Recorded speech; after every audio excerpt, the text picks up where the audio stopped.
A big thanks to all our sponsors: Skips and Bins, telephone 0800 25 45 25 3, email inquiries at skipsandbins.com, website skipsandbins.com, easy contract free and pay as you go waste collection.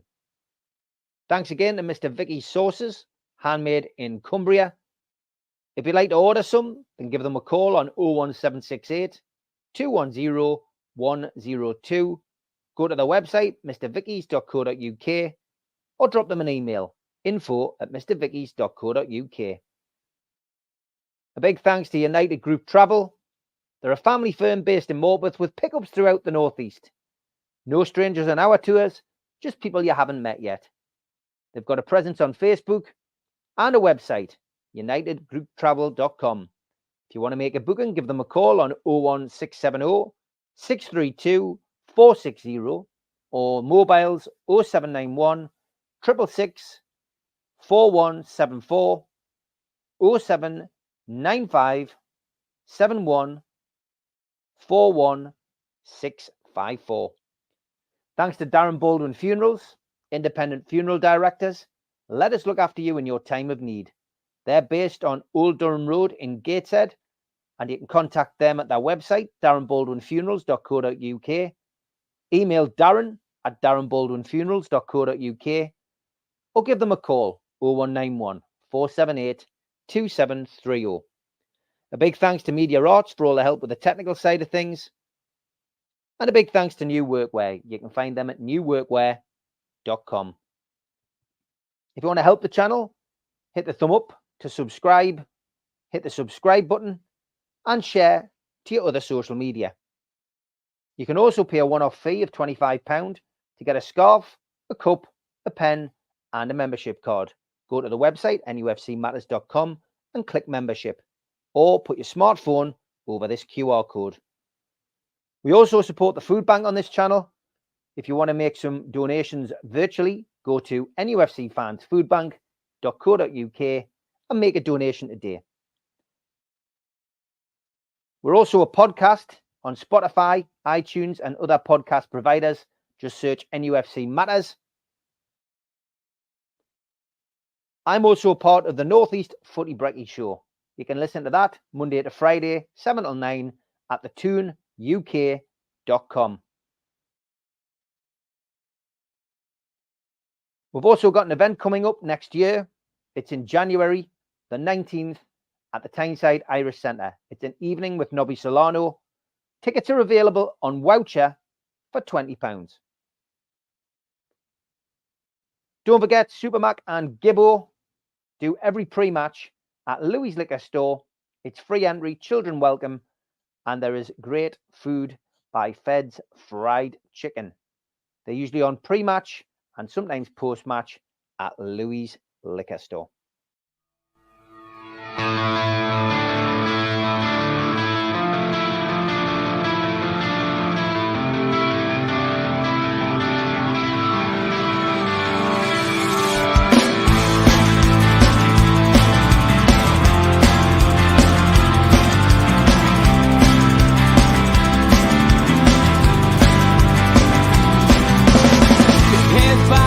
Critics attack. It feels like I've been talking to myself again.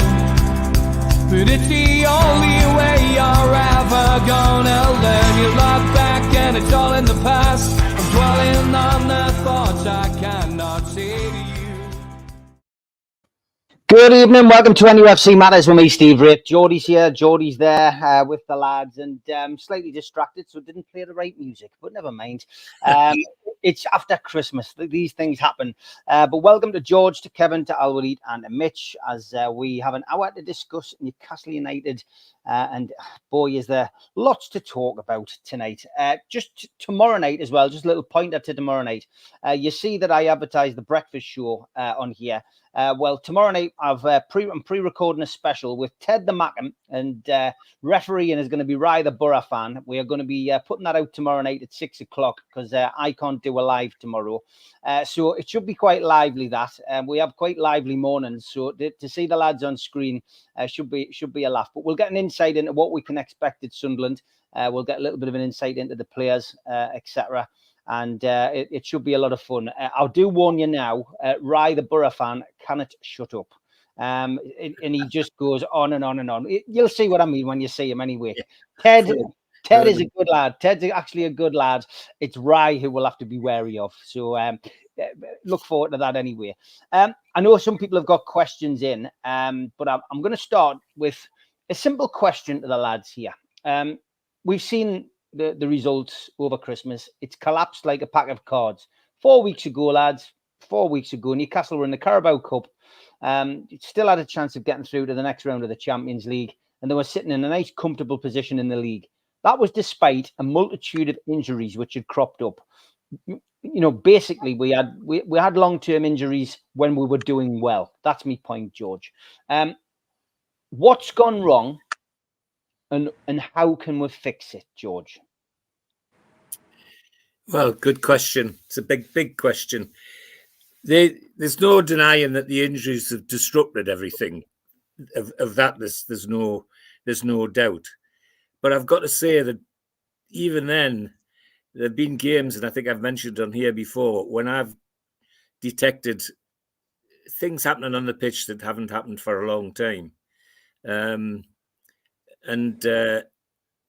seeing it in a row, sitting next to Neil against Nottingham Forest on Boxing Day on my birthday, it was just so disappointing to see some of the things that were happening. It isn't just about getting beat. It's the manner of how they take the defeats. I mean, some of the things in the second half against Nottingham Forest, Shah shouldn't have stayed on that pitch if I'd been referee, and Bruno wouldn't have been far behind him either. They just switched off their skill and turned to being nasty, really nasty. And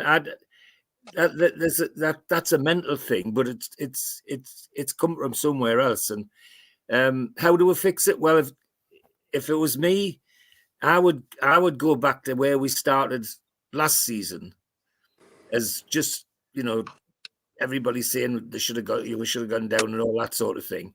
I would go back to there and look what we did right then, and do a rewind and start from there and see if we can't, even with the staff that are now coming back out of injuries, and see what we did different. Is there anything we've done differently? Are we doing anything differently now? What routines have been changed on the training pitch and that sort of thing? That's how far back I would go, because if you're gonna change it, it's got to be a root and branch change. It can't be a tinkering. If you tinker with it, it'll just get knocked out of you the first time you lose. So it's got to be a proper root and branch look at everything, and that's what I would be doing. We clearly did something right last year, particularly at the beginning, that we seem to have lost this time. And I'm not the only one that's mentioned it, but several times, for example, in recent matches when we've barely kicked off, and Longstaff, Shah, having a really good Dubravka, we'd hardly kicked off. I think Neil was here for the Luton match, and even Neil picked up on the really angry exchanges very early in the game between some of those players. That's for me as a you know, a supporter and somebody who's played a little bit. For me, that's something in the dressing room. That's got to be something in the dressing room. It doesn't just happen overnight. So somebody needs to sit down with all of them, staff, managers, coaches, and just say, Howie, let's rewind. What did we do last year that we're not doing this year? And it needs to be a root and branch thing. You can't just tinker with it, because it's the last few defeats have been so bad, and some of the players have been absolutely miserable. We've got almost the same midfield against Liverpool as we had when we played here. Liverpool didn't drive through with the way we did at Anfield. Not in that way. No, there was something quite different. And also, well, everybody's entitled to an off day, but even people like Gordon, who's usually like a nasty little wasp, he's in everybody's ear. He wasn't at Anfield. He was there, but only partly there. So I'll be sitting down perhaps even going as far as with the individuals and saying to them, well, Howie, what's changed? Tell me in your heart what's different. What's not happening for you now like it did before? And that's where I would start, Steve. It's got to be as deep as that for me as a supporter, because at the moment we're in a bit of a mess. Is the only way to describe it. Yeah, same question to you, Kev. Yeah, it's a loaded one. Essentially, there's multiple different things, but for me, it's pretty simple. Go back to basics. Your work rate, your desire, your technical base, because I think didn't seem like we can trap a bag of cement half the time these days. It seems like it's very rushed and very inconsistent. Even if it's a 10-yard pass, even if it's just receiving the ball, it's the simple things that really make us control a game like we did last year. It looked like it was a walk in the park for the most of the time because we kept the ball well, we moved it, we controlled it, we just controlled the game from the back to front, and that stemmed from your work rate, your desire to basically what I wrote down was the application of a system of play and the execution of the game plan, and I think that's been missed. Yes, we know that they haven't had much training and practice times and things like that. But there's another argument. Granted, they're a far better side. If look at Manchester City's results recently, yes, they might have had a little wobble with a draw, maybe a loss against Villa, which is 1-0. But that's 1-0 at Villa. Villa are flying. But then they go to Saudi Arabia and go and win the Club World Cup, then come back and win 2 on the bounce. The periodization stuff from Pep is obviously it's obviously world class, but again, that's the difference of where we are to where they are, and I think it's just the basics of playing the game the right way, playing how we want them to, how Eddie Howe wants them to play, and the players to buy in again. I think he's got to regalvanize in how he wants them to buy in, a different sales pitch, if you will. Because it's all there. It's just you've just got to put it in a different slant, a different way, not tinker it in terms of shape or formation and things like that. I think it's just more can we control the ball? Can you use your right foot in the right areas? Can you create chances when we do certain things? Make better decisions when you have the ball. Make better decisions when we haven't got it. It's pretty much that's the nuts and bolts of the simplicity. What I would go to. I wouldn't make it any more complicated because I think. They get lost. You get lost half the time. I've been there. You make it too complicated, and it'll be like a deer in a headlight. So, just in brief, go back to basics. Okay.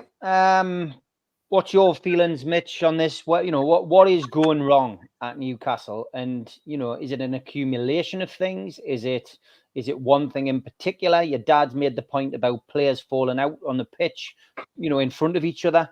To me, it smells of a dressing room fallout. The once unified team and the team that could play so well with backs against the wall, they really look as if they're split down the middle at the minute, as well as being knackered. They've been asked to go to the wells so often. Some of those wells are very dry at the moment. There's no doubt about that. I think now we were talking about, does Eddie have the plan B the other week? And his plan B is affected by who he doesn't have available. Do you have game changers coming off the bench? Do you have that ability to bring an impact player on? Just as we get some back, we seem to lose more again. Callum Wilson's off with his marshmallow muscles and licorice ligaments somewhere in my vicinity at the moment. At the minute, it seems. I don't know where to look for what's going wrong, but I think both my dad and Kevin both hinted at it. Go back to basics and look within. We need to be asking those players, well, what's bugging you? What's up? Is it the schedule? Is it the mental side of it? Is it the physical side of it? I've asked you to do too much. I've asked you to do a role you're not happy doing. How can we make this work and get back to where we were? Because if it's still the same players, you should be able to turn out the same kind of results. We were always going to have a drop-off this season. We've all said that. But the way it came like a pack of cards. And it's not just been one loss, it's been a blow and a blow and a blow and a blow. We're kind of punch drunk from it now. I don't know where to direct some of it at. And what I do know at the minute is I feel quite frustrated and angry myself but not just at what's happening on the pitch and what's off the pitch. There's things happening around everything. The XG nonsense we're out telling what we shouldn't be allowed to complain about after Liverpool. Well, I'm sorry, he doesn't care if you get battered. There was decisions there that were wrong, and they could have changed the game in our favour. XG still remains for me an unreliable predictor of game script.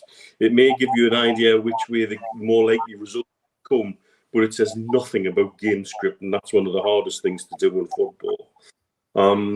YouTubers, we've got that Liverpool one who thinks he's Darrow O'Brien, except he's like the B&M Bargains version of it, having a little pop when he's the biggest crybaby I've ever seen on Disgrace Me Screen. I'd like to get angry with him, but more so I'm getting angry with some of ours and some of their behaviour and using the situation to almost try and turn fans against each other. And we know firsthand that we're already ready to go at each other's throats at the drop of a hat, and being encouraged to do so by filming people leaving Liverpool early doesn't help the matter at all. And if these are the people that the club want to have media partnerships with, well, they're picking the wrong partners, if you ask me. That's just a personal opinion, but there you go. We've got everybody out who are the amateur football managers who they'll tell me, why haven't we signed 3 players already? And these are the players we should be in for. And why haven't we signed this Brazilian for 30 quid and this, that, and the other? And then equally, we've got people calling out certain players. It's this one's fault. It's scapegoating. We're very good at that. We've always been good at that. At this time, it's a left-footed right winger instead of a left-back for a change. Although Dan Burns had his fair share of splattings too recently. We're losing that cohesiveness. We've now got a how in, how out narrative going on. We've now got an Ashworth in, Ashworth out narrative going on. And the one common denominator here for me is the club. They've lost control of the narrative on every single level. And so what that allows to happen is it allows rumour to develop. It allows poxy WhatsApps to be bounced around, telling everybody who's been shagging who in which hotel, whether they have or haven't, is totally irrelevant. It allows certain things to get out of control that should be easily kept in-house and under control. We've got a CEO who's very good at turning up and leading a sing-song with a pint in his hand, but I don't see what else he's doing at the minute. We've got a commercial director who doesn't seem to be able to attract the real big money that we apparently need to make FFP work in our favour. And at the same time, they've lost the narrative with the ordinary fan. There are so many ordinary fans now feeling like they're disjointed and don't have a voice. And if you're feeling that way already, just wait until the FAB is announced and see how it knows how to joint your in then, because I promise you, that's going to be a stitch-up as well. They've lost all the control of the narrative about our football club and what should be talked about and what shouldn't be talked about. If there's speculation about Ashworth leaving, it should either be allowed to happen or knocked straight on the head. If there's speculation about how not being backed, that should either be knocked on the head or someone should come out and say, right, we're going to change our January plans because we're going to reassess everything at the end of the season, which I think is one of the biggest markers about where we're going. But I sense that we've got some big decisions to make at much higher levels than just in the changing room. And perhaps that inability to get the narrative under control at the top is also filtering down and affecting those in the playing staff. Sorry, that was a bit of a rant. It's been coming. No need to apologise. I think we're going to see a few rants over the course of the next few weeks because the natives are restless, but there's ways and means of putting your message across, and that's why we do this show. You know, I think if you put it across in the way you've done it, Mitch, I don't think anybody can complain. We're going into what shouldn't have been the biggest game of our season. It now is. It now absolutely is. Yeah. So coming up to this weekend, Eddie Howe has to find a way to sit everybody down and get it crystallised with them what it means for us when they cross that white line on Saturday. Not just for them. I don't want to see Bruno losing his rag in midfield because he's frustrated. I'd rather see him dancing through past 4 or 5 of them and setting Isaac up for his 5th. You know, we know what we're capable of. We should be not even contemplating giving a quarter to this down the road at the weekend. And now it's become this. And in some parts, we've got ourselves to blame. And in other parts, we need to be looking at ourselves as a fan base and looking at how we can unite behind everybody ahead of the weekend. Yeah, I mean, look, the one thing I put today, I mean, the club put out a popcorn image on their social media account today with the Sunderland and Newcastle badges on. And, you know, I groaned, I've got to be honest, when I saw that, because this isn't the time for faffing on social media accounts. You have to realise the enormity of this game. This game is the biggest game in our season, not because it's the next one, but because it's against our local rivals, no matter what division they're in. This is a huge, huge game.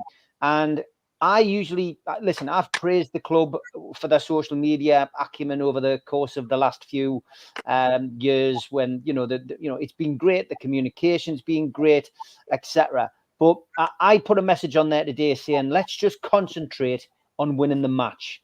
This game doesn't need hype. It needs a professional approach, and all players need to know what this game means. Win at all costs. That was my message to Newcastle United today. Simple as that. The rest of it, you know, all this, you know, doing things for likes and getting stuff. I can't abide it. I really can't.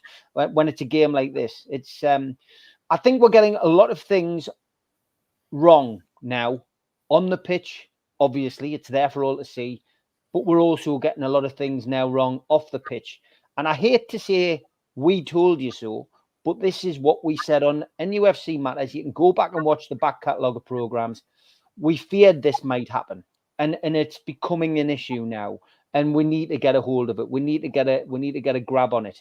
And you rightly pointed out, you guys have rightly pointed out before I come to Al Walid, the Ashworth situation, Mitch, is now becoming a farce. It's a public farce now. Why hasn't that been sorted out? Why haven't the club come out and said something instead of relying on some, you know, the journalists having to pick stuff up from an Ashworth interview, which was nothing to do with this particular situation, but it's, you know, that's the only thing journalists are getting. How in, how out brigade, it's coming from people on social media. You know, I keep saying it on here and I'll keep repeating it. Just get off social media. If you're like us and you watch this channel, and I'm seeing a lot of lovely messages, thank you for saying this is the only channel you watch. You've disappointed in other YouTube channels. I'm not bothered about the other YouTube channels. I don't watch them. I know a few of the guys and I meet them. Let them get on with their own content. We've always tried to be the critical friend, but we've always tried to give a message on here, which is black and white. You support your team through thick and thin. You know, we can all criticize, but use your social media in a more sensible way. Go down the pub, see your mates, do what humans used to do, communicate with each other face to face. Don't stick it on social media and hammer your club, man, and make yourself a laughing stock.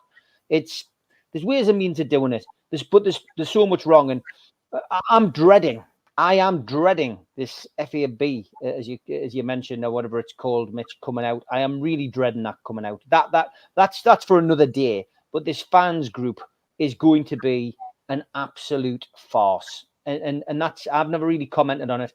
But remember, I speak from experience.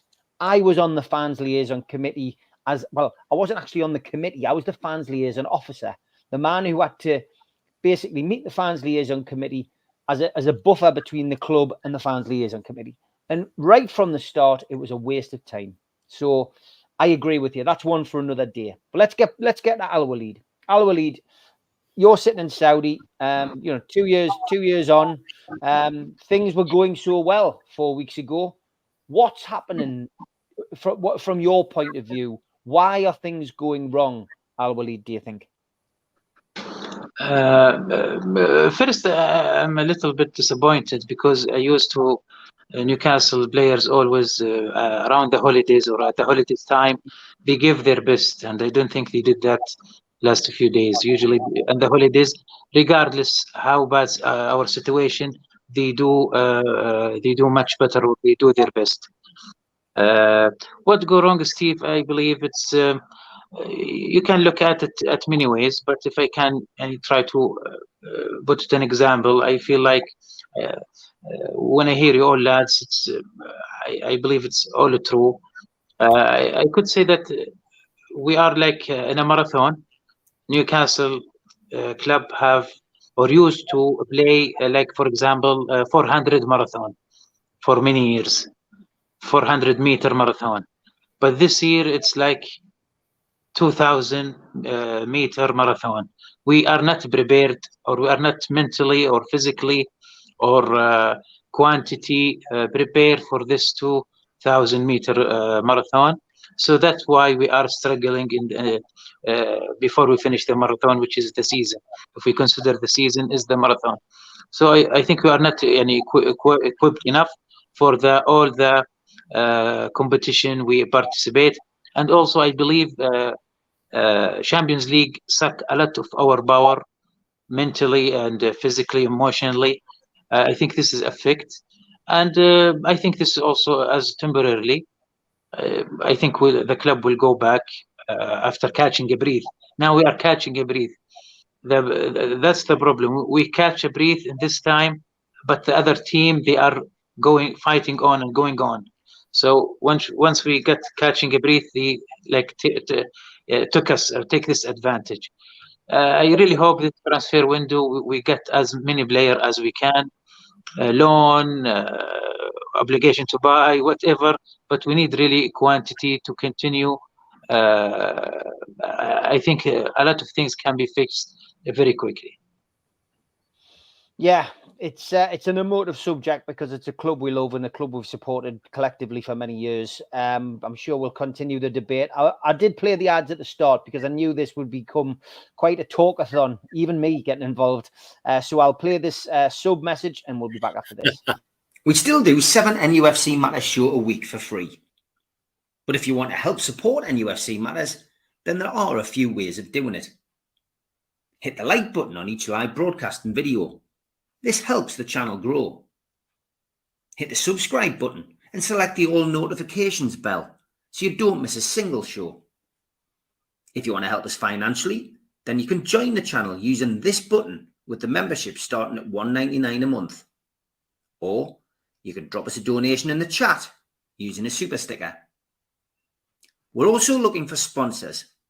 If you'd like your brand advertised on the flyers for the show and featured during the ad break, then email John at nufcmatters.com to arrange today. Okay, welcome back to NUFC Matters. Geordies here, Geordies there, and as always, here to talk an hour about what's going on at Newcastle United. Just a quick good luck to Luke Littler tonight in the darts. Anyone who pays attention to the darts around this time of the year can't have been not amazed by this young 16-year-old who was taken the stage by storm. It's been like watching a cross between Eric Bristow and Phil Taylor combined. He's been absolutely superb. But best of luck to him tonight. Half past 7, the coverage starts on Sky. That's my night sorted, and looking forward to that. Okay, Michael J says, I don't think PIF will allocate much of any funds for this XF window. I think they'll see what happens and wait until the summer. Evaluate then. Ashworth and Howe might not be there at that point. And Steve Middlemas says, will it be a big blow if Ashworth goes to Man U if they approach him? George, this Ashworth story has been circulating long before Newcastle's bad run. Is this going to be a big blow if we lose Ashworth? I mean, for me, personally, I wouldn't say it would be, not for me personally. But Neil hit it on the head when he started his rant. Why is it being allowed to go on as long as it has? And that's not something Eddie Howe can control. That's somebody upstairs' control. Somebody's got to take hold of that and say, he's going, he's not going. We want him to stay. We couldn't care less if he stays. It's got to be as brutal as that to satisfy the fans, because it's running and running and running just like a nasty smell at the moment. And that's never good for any organisation, any business, when a top executive is hanging around the place and people don't know whether he's there or he's not there, and that's just ridiculous. That's just poor business. Never mind poor football, in my opinion. And what would I know about it? A silly old so-and-so like me, but it just is bad business, Steve, and that's what annoys me more than anything about it. My personal opinion I've already given you. I don't think it's going to make that much difference whether he goes or he doesn't go, because I don't believe that the people in PIF don't have enough recruitment now to get somebody to do what he does. And if it's true he's thinking of going, they might have already thought about that. Well, if they have, for God's sake, do something about it. Don't let it hang around like a bad smell. Because whether we like it or not, this sort of thing upstairs, it hangs around like a bad smell, does filter down the dressing room. It just makes those people in the dressing room say, well, hold on, what sort of a group of people are we playing for? What sort of a football club have we got? So it does matter. And, you know, whether he goes or not, my personal view is that I don't think it'll matter. I'm confident enough that people in PIF will have a recruitment nose that'll get somebody in to replace him. But for goodness sake, put a lid on it. Put a tin hat on it and stop it from smelling the whole place out. Yeah. Okay. Good points. I did just highlight something there about the atmosphere. I'll forget if I don't pull it up now. Spot on, Derek. The East Stand where I sit can be like a morgue unless we're bossing it in about 30-person times 30-person section. There's only about 6 or 7 of us who join in with a Gallagher. I'm not going to make a point about that win. What I'm going to say is that's what we need to prioritise as a team and as supporters at the weekend. We need to silence the Mackems early doors. An early goal will go a long way to get Newcastle on top in that game. And if we can turn their stadium into the morgue that it can be, from our perspective, that'll be a good thing. But I just wanted to mention that. But Kevin, Dan Ashworth, big appointment. Newcastle fans obviously delighted to see him come in. The job he'd done at England and Brighton, from our perspective was well known, and him coming to Newcastle was supposed to be for a lot longer than 12 months. I mean, surely he can't leave now. Is this? Do you think this is just a rumor that won't go away because the club haven't said anything? And would you be disappointed if he left? Well, the smoke is typically fire, right? Money talks. But in my personal opinion, I don't think he'll go. I think he's a year and a little bit, or about a year within his project that he's trying to carry out. Now, obviously, we don't know what's going on above within the playing squad and the playing staff. What we don't know what's going on, what's being said, or signings being made that are being put forward. There's all these different little mini narratives within the story that is what's going on. But if he does go, he goes. That's part of football. That happens. We'll just hopefully find the next best one.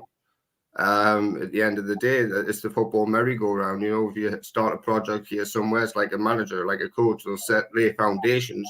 You just then have to carry that on, but within your own take, whatever you say how it should be done. But I would be disappointed to see him go, because then I would think you'd let more the club down, not us. You think you let the club down more than anything to commit to this long-term 5-year project, and then to just move on as quickly as he possibly could do, and go and do it somewhere else, which is essentially a competitor in the league position that we're in. It'll be if he does go again, it'll be very, very disappointing because of the project that he's trying to instill and put in place within the academy, within the first team squad, etc. For longevity, and I could see him here for a very long time. But again, I'm not Dan Ashworth. I'm not hearing what possibly he's hearing. I'm not within them realms of conversation. So, hopefully he will stay to continue the project that he's just started. Al-Walid, Dan Ashworth leaving. If that happened, would you be upset? I'm really surprised why I'm reading this a lot since many months ago. Maybe this is, I don't know why, as Sir George says, that why the club shouldn't do or should do something to stop this. But maybe they're thinking about maybe taking the pressure from the players, maybe I think most of the fans are in a hurry for results or succeed of Dan Ashworth. Dan Ashworth take his time in Brighton, take I think many years to success. So I think we are in a hurry to we are waiting too much maybe quickly from Dan Ashworth. I think he just needed time. I believe he will stay. I don't think after all this waiting and buying his left contract from Brighton, I don't think he will leave Newcastle for Manchester United. But as I said, maybe this is just a way for pressure, or maybe the club message want us to just know from the formal resources. Yeah. Okay, Mitch. You and Stu often get, reliable stuff when you're out in the Middle East, and you usually pick up stories and things which come out. What's the feeling across there about this Ashworth situation? It's dragged on a little bit now, and I get the feeling that the silence from the club is deafening. And is that the reason? Is the reason behind that because there's no truth in it, or is the reason behind that it's a possibility we're waiting for Sir Jim Ratcliffe to arrive at Manchester officially? A lot of the sport media out here in this region are Man U centric, and if they're not Man U centric, it's Liverpool. That tends to be historically the way the press over here in the UAE go. So all we're really hearing out here is the Man U side of things, strategically placed, I think, with an agenda in mind, a set. The thought process amongst the Man U fan base more than anything else. Because you've got to remember, they've got to address this Ratcliffe coming in as some sort of takeover, which it absolutely isn't. It's a buy-in. The Glazers are still there. The very people that they wanted out have actually strengthened their grip on the club a little bit, not weakened it. If what I hear from the petrochemical industries in this part of the world, Ratcliffe is not as flush as he would appear to be. And so you're not going to see much in terms of cash injection to make their FFP any better off, other than what the shares have been bought for. Because what I'm being told is that those shares leave Mr. Sir Jim with very little extra fluid cash because of his other commitments elsewhere with, for example, Formula One and his other football team. So and the American Cup team. Yeah, and so there's so many things that the Man U side of things have to address for their fan base, who still have the green and yellow scarves on standby for the minute it looks like the wheels might be coming off. They've finally accepted what we said from day one, that Qatar bid was all a grand ruse. And it achieved what they wanted it to do, would put the share price up to make some other nugget buy a chunk of Man United for more than it was actually worth and put the shares up, which, gives the Glazers even more control. So you've got to remember that they're manoeuvring with the press as well. So anything you hear from a Man United side is with an agenda too. That was why I said what I said earlier. The thing that bothers me about the club at the minute is we seem frightened to take control of any narrative honestly. We're just letting things happen. Whether he stays or goes or not, I think is a huge indicator possibly of where the club's at and going. Would it be them admitting that they'd made a mistake and trying to shoehorn Ashworth and Howe together, given how hands-on Howe tends to be? And so you have to sort of remember that there's whatever politics goes on inside the club, we also have the politics of the 80% owners versus the 20% owners. Because be sure as eggs, those 20% owners, for all their input, has been invaluable. At the minute, again, a lot of these things we've touched on, we can't blame on the old regime anymore. They've got to own it.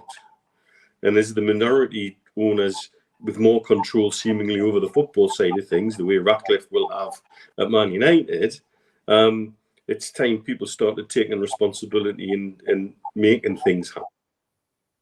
And if making things happen means taking a very bold move, then so be it. What I don't want to see is at the minute we've turned into we're caught between the Scylla and Charybdis. We're either going to get eaten alive and dashed on the rocks, or we're going to get sucked down a whirlpool at the moment because of inaction. We need to do something positive, and that hopefully starts at the weekend. But it's really very frustrating to have yet another layer to this shitty cheesecake of everything going on at the same time. That can be a further distraction on and off the pitch. We shouldn't even be debating this. If there was nothing in it, it should have been nipped in the bud and killed. Boom. And anybody with a strong comms department would do that immediately. Instead of having a social media team posting popcorn and big eyes on Twitter. Yeah. Yeah, I'm afraid to say. Yeah. Disappointed me that it really did. Yeah. I listen. I understand social media people have got a thing to do. They've done so much right. I'm not gonna burn them at the stake for that. I'm just saying that was, you've got to read the room. You've got to read the room sometimes, and at the moment, the room's not for that kind of thing. And Saturday's too serious for that as well. It is. But as ever, at the minute, there's a very large section of our fan base feels disenfranchised at the moment because they just don't feel like they've got a voice or they're being listened to. And going down those avenues at the minute just solidifies that, just nails that. If you look at the messages that we get, particularly myself on social media, the private messages from people who are frustrated and wound up with a lot of things, and they just don't feel like they've got a voice and they don't know where things are going. So it's complicated because of just the way the whole thing's working at the minute, but it needs to be something to be done about it. It's an interesting time. Let's just say it's an interesting time for being a Newcastle fan. It's never ever a dull moment. I do want to ask you, Mitch, before we'll take one question from Tom Dixon, who put it in earlier. Tom's still with us. Just about the mutual consent departure of our physio. It was interesting to see that an interview with Sven Botman then came out with regards to his original injury not really being diagnosed correctly. So, I mean, we can only speculate as to whether those two things are connected. But it was a surprise to see my doppelganger leave the club. Yeah. I've got to be honest. It was. I find it probably coincidental because he was at the end of an extended period of paternity. And so perhaps he doesn't want to come back into as intensive a role as a new father. Maybe he's got used to that. And everybody's entitled to make those life decisions as they will. That interview with Sven Botman was interesting. I bounced that around with a sports medicine colleague of mine, Dr. Jesse Morse, in the States, who I rate a lot. He does a lot of regenerative and repair medicine for sportsmen over there. He's based in Florida. He put a little bit of the blame on Botman. He should have been reporting his knee more after the initial injury, and why did he play 2 games knowing he wasn't right? And that, I thought that was an interesting take. That's not what I was. While everybody's got the stakes out in the burning torches for the medical team, and believe you me, I think there is something wrong there. The management of Botman's injury I find peculiar, and they've made mistakes in there somewhere. He can't have had a full tear because full tears need surgery to repair, and he's not had surgery. But what has he had? And do they really know what he's had? And if that's a partial tear, he will eventually need surgery because it'll go. They do. They don't magically heal on their own. All you do is find different ways to stabilise your knee and build other muscles and ligaments up. And if you look at somebody with a history of that, Del Beckham Jr. in the NFL, who somehow manages to pass NFL medicals, and he's got no bloody ligaments in either knee at the minute. So, it's very difficult. I don't think a head physio will be taking some of those decisions. The Harvey Barnes, if I see one more person say, it was only just a broken toe, it is not a broken toe. If it was a broken toe, it'd be back playing already. It's either something called a Lisfranc injury, which is what I believe it is, or a Jones fracture. Google them, look them up, and look at the recovery time. Now, interestingly, in the States, they always repair them surgically because they've got such a high rate of failure and setback and remission. The difference is, though, in American football, when you get one, you can play with the nuts and bolts still in your foot with inserts in your boot.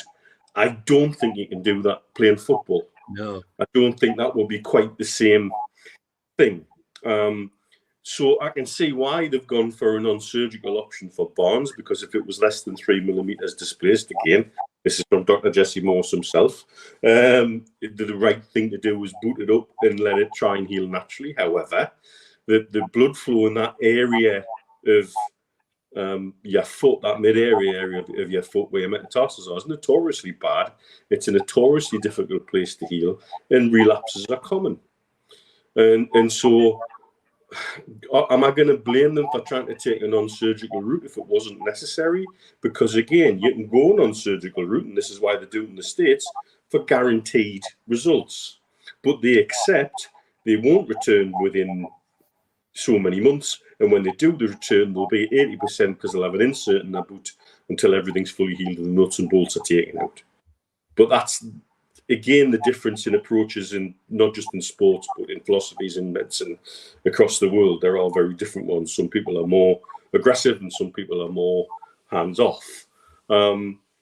We've had all these injuries compounded with some freak injuries. We've had 2 shoulder dislocations. And again, the decision to play Murphy after a shoulder dislocation to finally dislocate his shoulder again, I question that. And again, Dr. Jesse Morse says to me, what about the player? Was he so desperate to play? He said he felt great, knowing fine well his shoulder wasn't right. And I think with all of this going on, we've had our fair share of real freak injuries, and then the pressure that puts on the squad has created other injuries by people doing more minutes than they should. Willock, I've got no idea what the management of Willock has been, because we've had no real good information on what the actual injuries are. And I say injuries because it went from a knee to an Achilles, and that's not an uncommon thing. Apparently, is if you once your body gets used to carrying one injury, you put different stresses and strains on other joints. And so I think it's difficult to point fingers at the head physio, but at the same time, I think we're right to be asking questions of is all well in the medical department, and the advice that our manager is being given in terms of is somebody ready to play, and is the mindset in the dressing room one of we want to play at all costs, and therefore the players, in thinking that they're doing the manager a favour by saying, yes, I can try and play through this, boss, are actually not helping. It's a real good debate, and one I probably wouldn't have the same mindset on had I not had these discussions with someone like Jesse Morse, who can turn around and say, well, in my experience, when I deal with some of these American footballers, it's put us out on the pitch and their legs hanging off by a string, and they'll try and run through a brick wall anyway because that's their mindset. They want to play. So I think, and I also wonder how much the sports psychology needs to be brought into all of this as well. The mental health of the players and how mentally draining this period has been. We've got players who've openly said they've now got a totally new respect for teams like Liverpool and Man United because they know the mental toughness you need to survive at all levels in all competitions. And it'll do some of them proud going forward, but that does nothing to help our current cause at all. No, definitely not. Steve, I'm smiling about what Neil's saying about them players saying I'm all right. My memory of when I was there, we had a physio called Alec Much. And if you had been injured and you said you were fit, he used to take you into the physiotherapy room, put you on the bench, and he had various things he used to do. He used to grab your leg, and if you squealed when he grabbed your leg, you didn't play. The good old days. The good old days. Get the magic sponge out. Chippers, you're probably right. Lack of training probably doesn't help. All they're doing is recovery. They're not really doing training. I mean, Kev probably knows more about that than me, but you know, from what the players have said, that they come back and all they're doing is recovery. That's why he gave Bruno and Wilson not run out at Man U in the cup game. That was their training session. That was their recovery session. So they didn't have to come in the next day. Yeah, interesting. We've got 10 minutes left because I've got to go off and pre-record a show for you guys tomorrow night. It'll be the breakfast team, the Northeast Footy breakfast team. Myself, Ted, and Rye are going to be doing a look ahead to the big game at the weekend. So tune into that tomorrow night, 6 o'clock, pre-record. Well worth a watch. I just want to say happy birthday to Roger Cook as well in the chat. Yeah, happy birthday. Many happy returns to you, mate. It was a pleasure to meet you last year. I'm sure we'll see you again at another event. Tom Dixon points to the Callum Wilson situation. He's going to miss a game against Sunderland and Man City, according to Eddie Howe. Does signing a striker become a priority in the window? We've got 10 minutes. One position. What is your priority position, George, in this transfer window? We're desperate. Are we desperate for a striker? Are we desperate for a number 6? Are we desperate for a goalkeeper? What position? What position would you like to see? Is it a centre forward like Tom's saying? Well, yes, because at the moment the two that we've got seem to be made of glass. And when one's missing, the other's taking the load for everything else. And if one thing for sure, one way we're going to kill young Isak is to overplay him when he's not 100%. Mind he looked 100% the other night. So I would be invested in a striker. Yes, I would. I'd get Chris Wood back from Nottingham Forest. So I didn't say that, honestly. I didn't yeah, just saying that to appease me.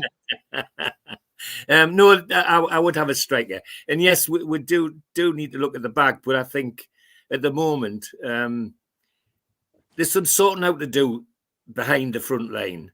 And I think it can be sorted if they get knuckle down to do it.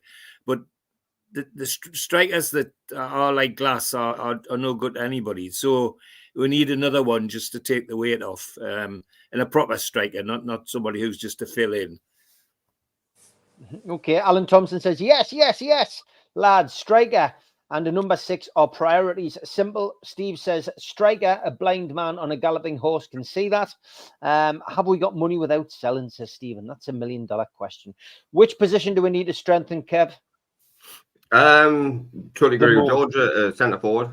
Yeah. I mean, myself and everybody on here, and Mitch has said it repeatedly, that we need somebody different to take the load off of what how we play, I should say. I don't know whoever it was in the Alan Thompson in the chat saying we need a number 6. We've got a number 6. He just doesn't play there. He pushes too high and he's not deep enough, and that's how we get done in games. So we do have one. He just doesn't occupy that role correctly, and that's just again a little sidebar note in my opinion. But yeah, I think a striker.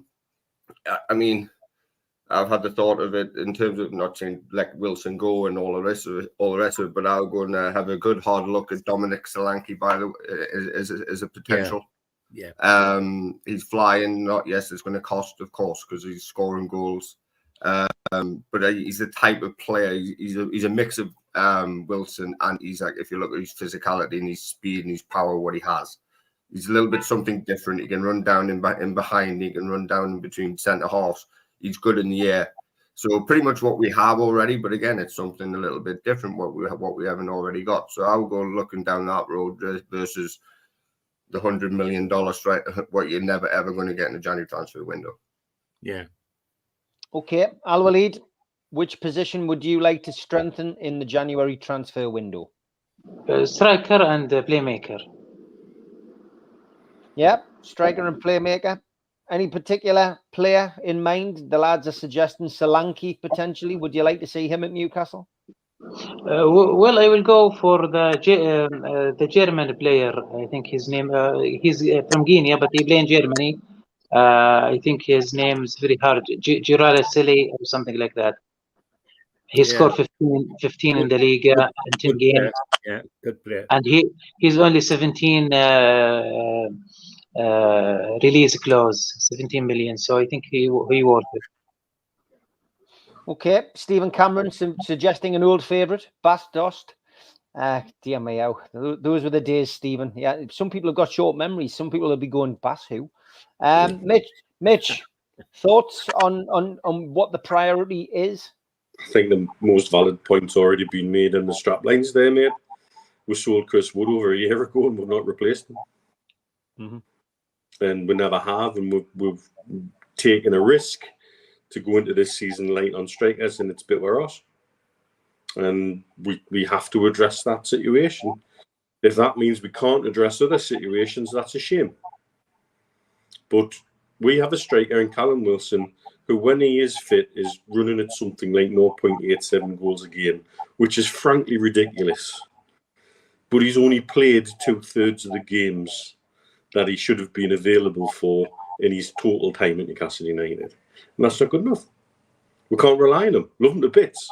Like him off the bench as an option. Like him as a drop him in for a game now and again as an option. If he's prepared to stick around and take that role, happy days. But we need an option to give something different to Isaac, or something to complement Isaac. And then if that means everything else goes to hell in a handcart because of FFP, who knows? Because again, because we've got no narrative on it, we're all guessing. We're all guessing. I have heard from one of my contacts at Gulf News over here that there's still legs in potential loan deals from Saudi clubs. One who was linked previously may be back on the cards, but I'm trying to wangle a bit more information out of someone. If we can get it, then we'll let you know. But I certainly wouldn't rule out a midfielder coming from Al Hilal. Fingers crossed. Good evening, Andy. Our passing Villa fan, he often pops on up the Villa. He says, yes, your team's doing well at the minute, Andy. Make no bones about it. I didn't think they'd be up there as well as they are, but they are doing well. Okay, that's the end of the show tonight. I am off to record now the show for tomorrow. Make sure you tune in 6 o'clock. And for those of you asking, yes, the Amigos is on Friday live, and it'll be 5 o'clock.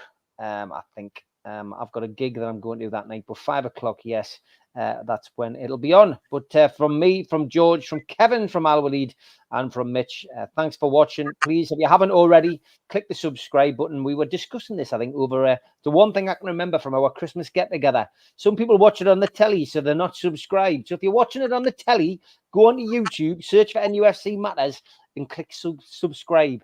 That's the only thing we ask of you. It helps us massively. Take care, guys. See you later. Good night. Good night, everybody. Cheers, everyone. Good lads.